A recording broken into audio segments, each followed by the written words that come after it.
For all those who don't know us, we are PEP.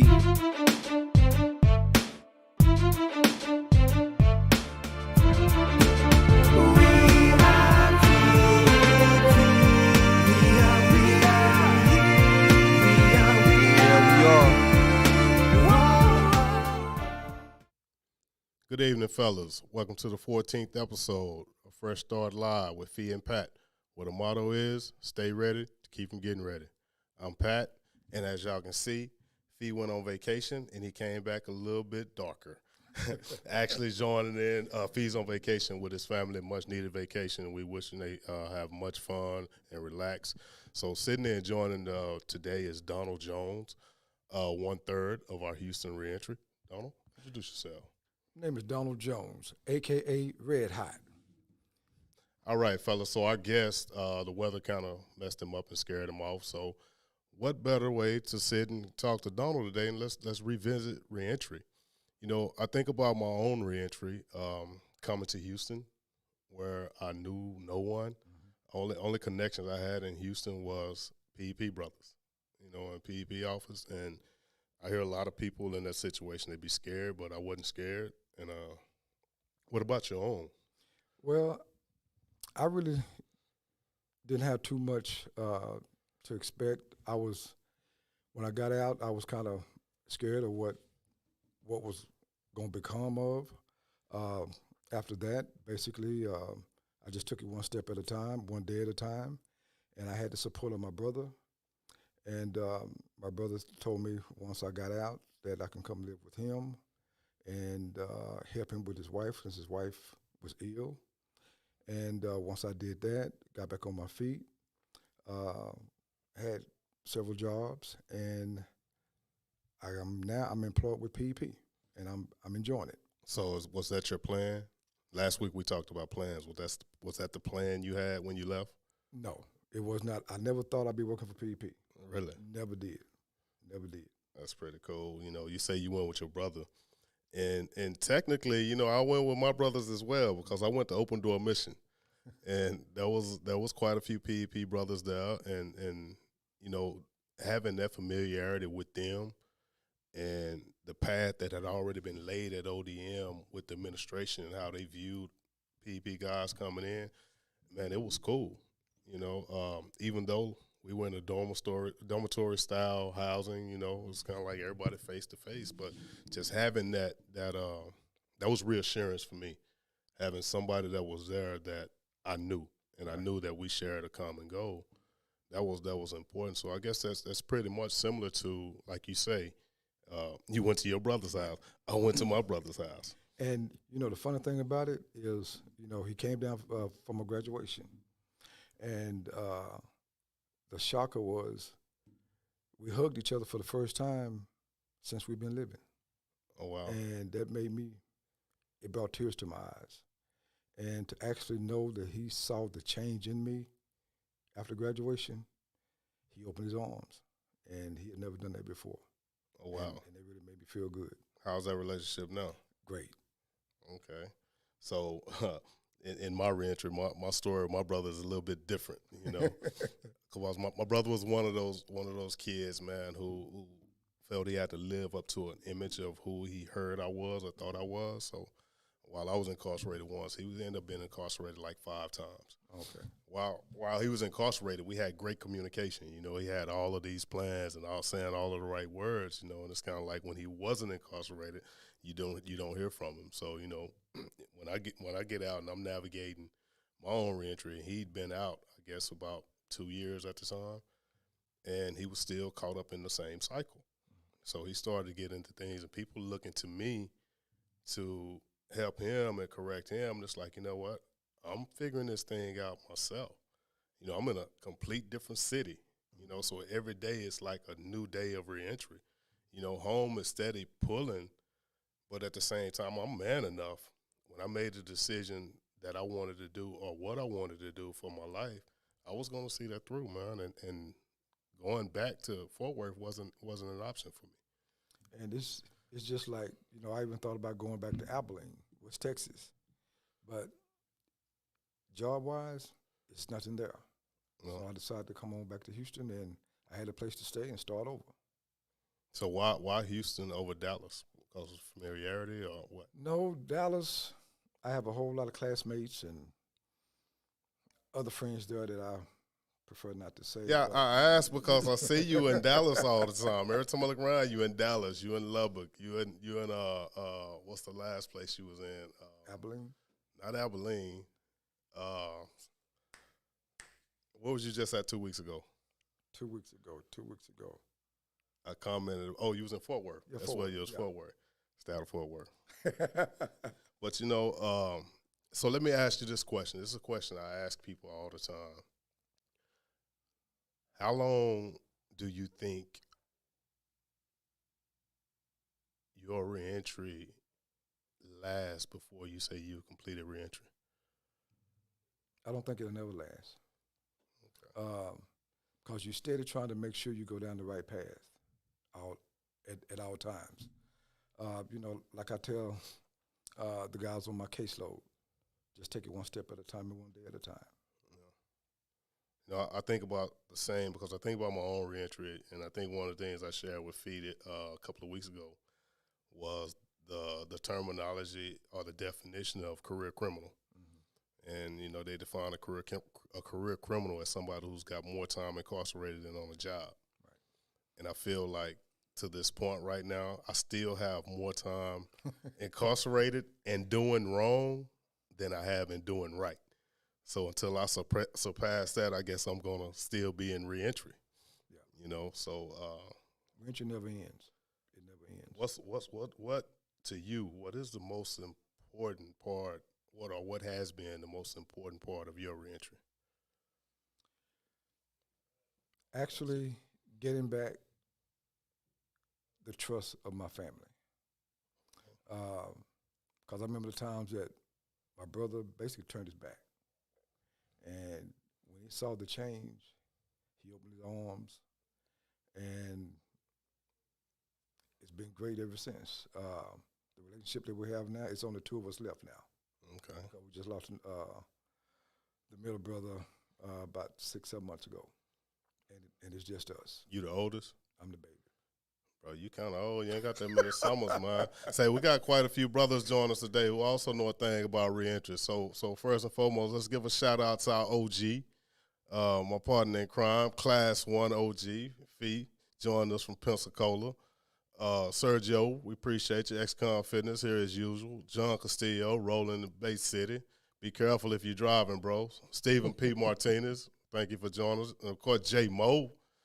Thank you, fellas, for joining us. Today we talk about, you know, a little bit of reentry, man. If y'all got some reentry highlights of your own or short story or something, man, you know, type it in there, man, and let's, you know, we're just having a conversation revisiting reentry. Again, as y'all know, Fee is in Pensacola Beach, and Donald and I are here holding it down. So we're going to talk about the wider reentry in the next portion. But right now, still focusing on your own reentry. What do you still want to accomplish in your reentry plan that you haven't? Mainly focus on myself.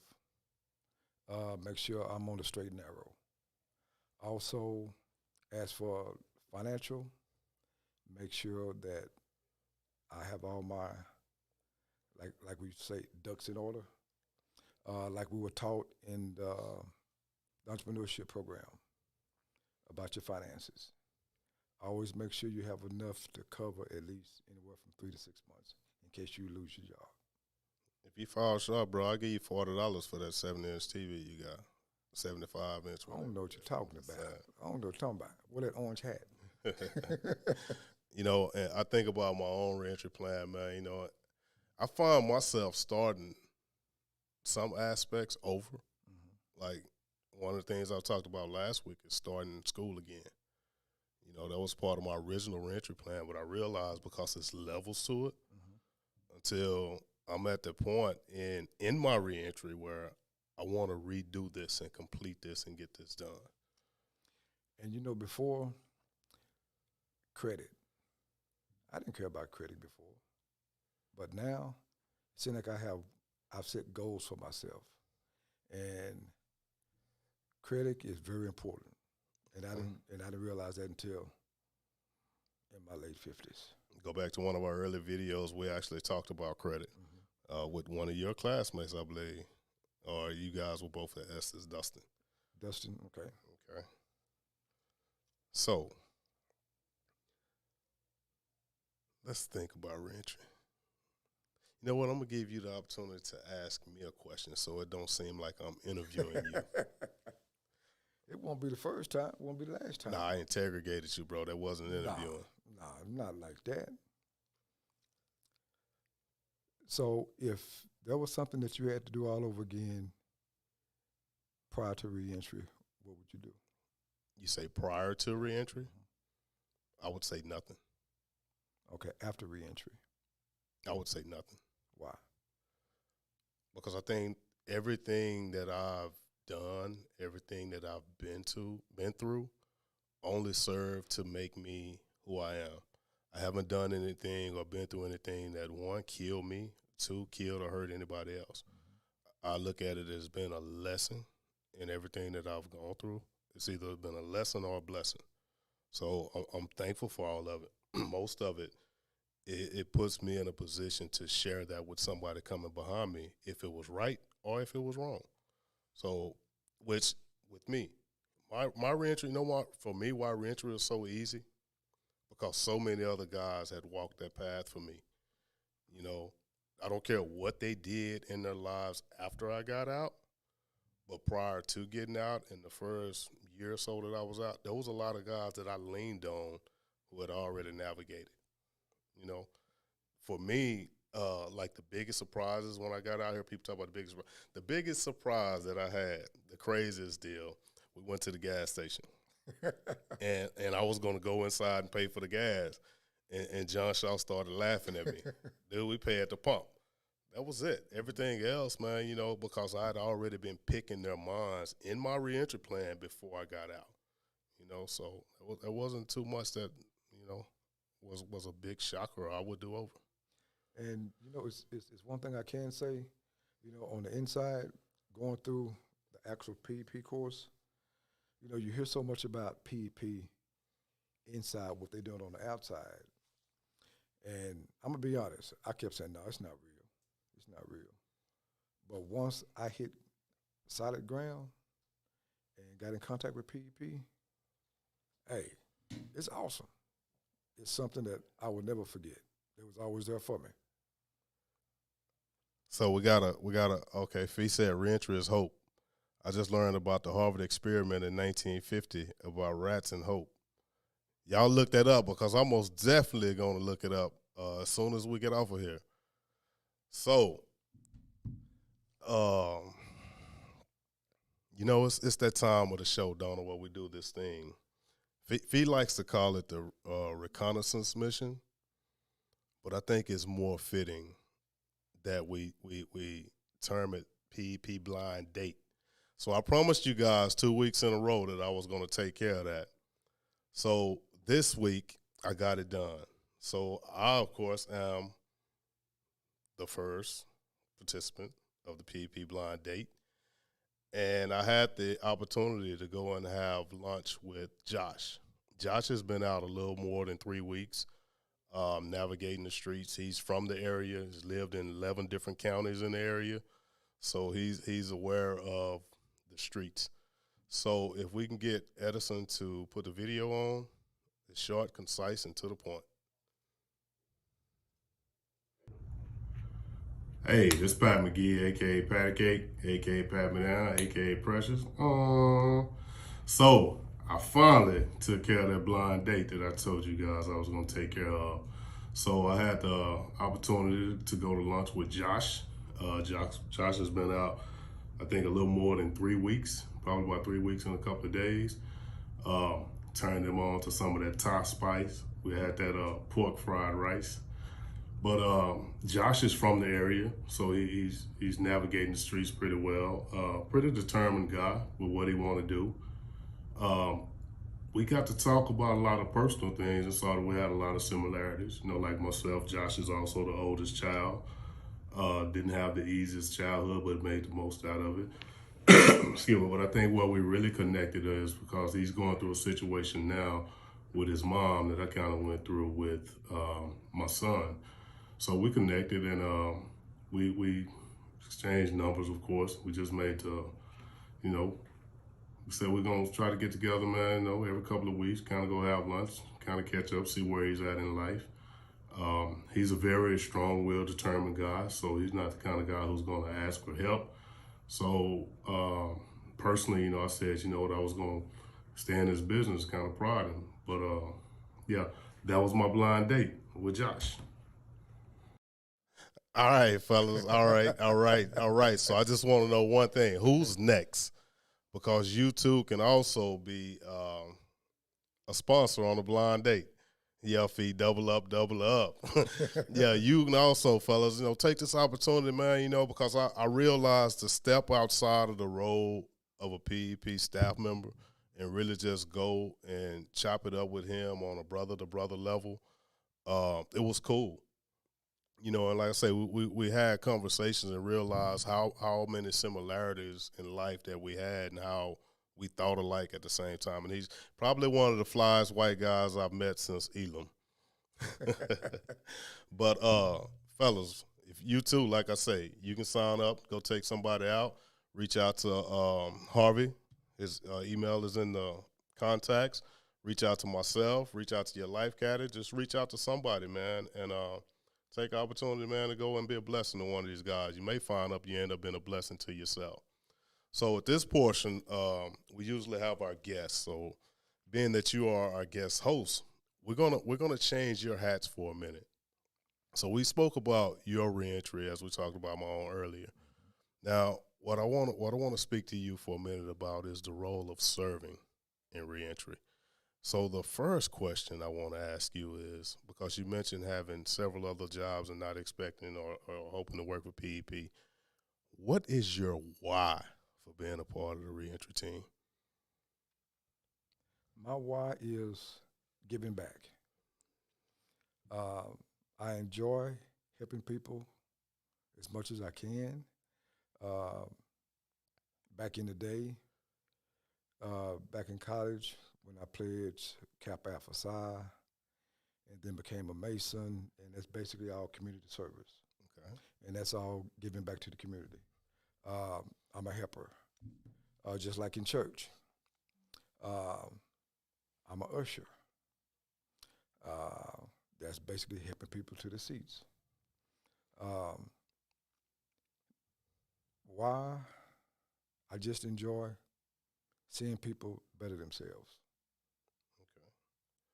So have you experienced the disconnect yet? And what I mean by that, because I'm always giving you a hard time by being an old man. But the crazy part about I give you a hard time, but in dealing with a lot of these newer guys, I realized, you know what, I'm also the old man with them, whereas there was a group that I kind of grew up through the program with. Right. But now you see it's a whole different generation. It's a huge generation gap. But the way I handle it is I just treat everybody the same. I let them know straight up. I'm going to be straight up with you. I'm not going to hold anything back. Sometimes I have to watch my approach because I can be overbearing sometimes, and I just back up.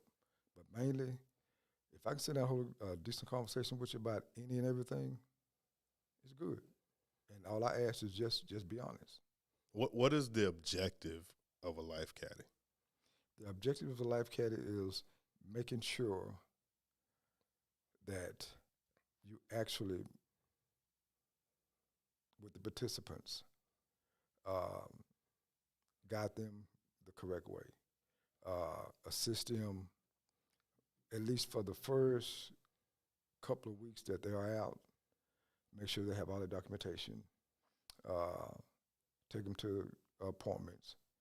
Sometimes you have to go that extra yard, and I don't mind going that extra yard. For example, one of my participants got out, had had all his credentials.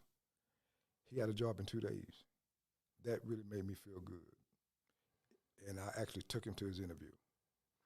And I always tell him, just be honest on your interview. If, they're going to do a background check, but just be honest. It's best hearing it from you than them pulling it up and then coming back to you and saying, how come you didn't say this to me? Or tell me about your background. So you got a job within 2 days, right? 4 days exactly. Within 4 days. Mm-hmm. So after that 4 days, you have nothing else to do with him? No. I always touch base with him. How you doing? Everything going all right? Keep telling him, save your money because you're going to need transportation sooner or later. And he has transportation now. Okay. And I just mainly suggest that save, because you really don't want to get too comfortable at the transitional house. So I ask you about that timeline because I have a guy who was on my caseload from 2010 who seems to call me periodically. He actually called me right before we went on air and asked me for a phone number that I've given him 3 times. And as I take him back through his text messages, he found them. I want people to understand that in that role, let me ask you, because you may not think the way that I think. Is it a role or a relationship? I say a relationship because you have to build that trust within that individual so he can open up to you or come to you about any and everything. If he's going through something, like I tell them all, you can call me anytime, but I do kind of put stipulations sometimes because I do have a life. But I tell them all my phone is always on. I'm always available. Call me if you need me. Yeah, I know about those 2 o'clock calls in the morning. Haven't got them yet. Well, crazy story. Same person. Crazy story. I get a call. The first call I get was 2 in the morning. Man, I'm into it with my girl. Can you come pick me up? At this time, I lived in Greenspoint, not far from your brother. So I drive to Denver Harbor, pick the individual up, all of their tools, take him to Caleb, making sure he was good, 2 in the morning. That's a drive. Hold on. So I get another call from this same fella, maybe 8 months later. I'm at the bar drinking. Something happened to my daughter. I relapsed. Can you come get me? Cool. Again, I leave from Greenspoint. I drive to Beltway 8 and Fry Road. I get there, he gone. I saw him again a few years later. Mm-hmm. No explanation, no nothing. But at every moment he gets, every opportunity, he pokes and jabs at PEP in different comments in the PEP brothers. I'm not gonna put him out there. But I laugh at him, and I still reach out to him, man, because, like you said, it's the relationship. Yeah. Not all relationships are beautiful. Not all relationships are perfect, but they're relationships. So when thinking in terms also of your why and what you're doing, J-Mo said, keep serving, you will, Donald. All right. Fee, I'm saving your question, and I'm going to show you why I'm saving your question. I'm glad you put that out there. Thinking in terms of serving in that role, man, because I tell anybody that asks me what's the 2 most important roles in PEP, I always say case management and family liaisons to me, and Max, of course. Max kind of falls in everywhere. But to me, they're always the most important because they get the least amount of recognition. But for me, I feel like they're at the front of the battlefield, and that's why I'm always in y'all business, always messing with y'all, whatever. Because of that, because I understand. I understand having gone through, working with the guys in that, watching them develop that, So if you think about PEP's life caddies in the year 2031, what is the imprint you hope that Donna will have left on the position? Wow, 31? That's 10 years from now. You ain't got that many summers left, old school. The imprint. What is one thing you would hope you would have left on the position? Accountability. Because I believe in holding a brother accountable for his actions, good or bad. And when I was inside, I was, accountability was something else. Yeah, we know, door man. I remember the day you charged me up about the door, and I had to say, whoa, hold up, old school. And integrity. I was awarded integrity, and I was shocked. But I would like for them to remember me as accountability. Okay.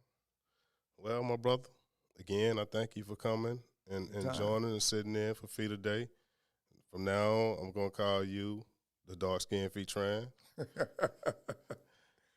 So what we usually do at this point of the show, we kind of do a PEP update. So inside prison, Cleveland went on lockdown. Bell Unit went on lockdown yesterday. So they'll be locked down through next Monday. So they have a new warden, new major, and new lieutenant. So they have a new administration. They're doing things a little bit different. So they'll be locked down through next Monday. Outside, I believe that case management is still calling guys, getting them set up for the B2B September 29th. Correct me if I'm wrong, Fee. That's correct. And that's about the gist of what we have going on. So, in thinking in terms of our Starbucks quiz question, I'm going to throw the one I had away because I feel like Fee gave us a very good one. And Fee, because I publicly admit I don't know the answer, you also can answer that. Now, Fee can't answer that because he can just make up an answer. So the Starbucks quiz question is this. What does the PEP wings mean?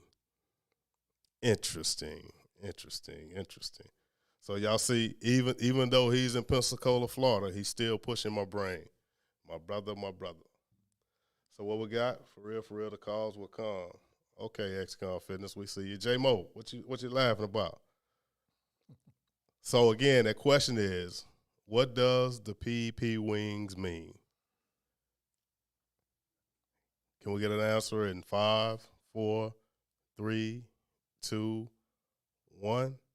Nobody? So since we had no attempt at it, Fee, can you educate us all from Pensacola, Florida? What does the PEP wings mean? And I will read it out to everybody before we go off air.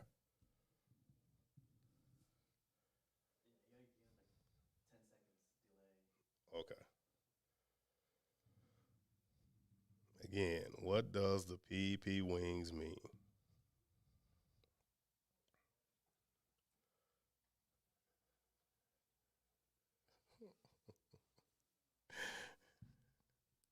All right, fellas, while we're waiting on Fee to give us an answer, hopefully he'll give us an answer before we get out of here. Okay, he's going to give the answer in the next episode. I like that, boss man. I like that. So, fellas, remember, man, we're on a mission to celebrate a million stories, and we're one closer to that goal. As we leave, keep this in mind. Freedom demands responsibility, but responsibility demands accountability. So until we meet again, peace. Salva Kings 18.